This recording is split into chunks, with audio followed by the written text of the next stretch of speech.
Mga ilan? Ang ano to, no? Alang buklatan. Mga 20? Tingin na lang ako doon. Mga 20? 60 na.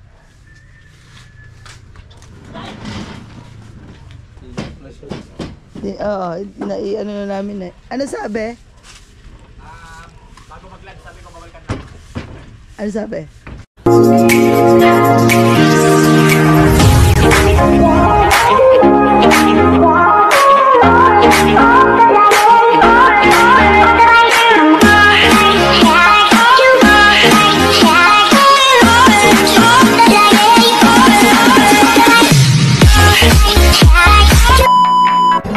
Hey, for the third time around, nag-out of town na naman ang inyong lingkod.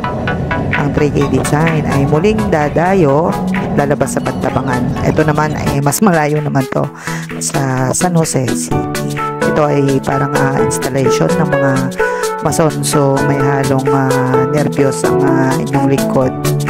3 days kaming nagakot dyan dahil ito nga si Kari namin medyo maliit lang, so tsagaan lang talaga yung pagakot. Bali Friday yan, March 1 nilatag na namin yung mga cables at bumay kami ng March 2.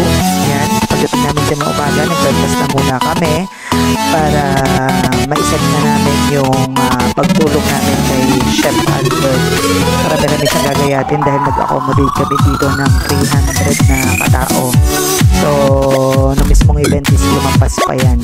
Kaya, nag-full blast kami.